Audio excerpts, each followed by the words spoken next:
ताज्या बातम्यांचे अपडेट्स पाहण्यासाठी यस प्राइम न्यूजला सबस्क्राइब करा आणि बेल आयकॉनवर प्रेस करा।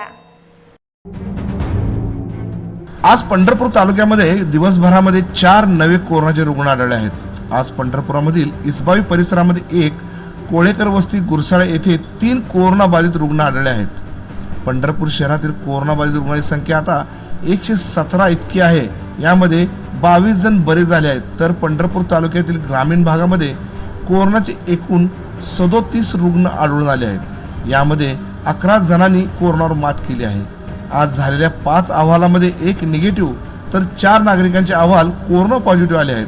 त्यामुळे आता पंढरपूर तालुक्यातील कोरोनाग्रस्त नागरिकांची संख्या 161 वर गेली आहे। तर आजपर्यंत पंढरपूर तालुक्यामध्ये 39 नागरिकांनी कोरोनावर मात केली, तर 93 नागरिक MIT कोविड सेंटरमध्ये उपचार घेताना दिसत आहेत। आज घेण्यात आलेल्या 5 रॅपिड अँटीजन टेस्टमध्ये 4 व्यक्ती। शेतीच्या कामासाठी ट्रॅक्टर घ्यायचा आहे तर चला मग कृष्णा एजन्सीमध्ये। VST मित्सुबिशी कंपनीचे अधिकृत विक्रेते। आमच्याकडे जपानी तंत्रज्ञानाने परिपूर्ण असलेल्या VST शक्ती ट्रॅक्टर्सचे सर्व मॉडेल उपलब्ध। आमचा पत्ता कृष्णा एजन्सीज, अकलूज वेळापूर रोड, माळेवाडी, अकलूज।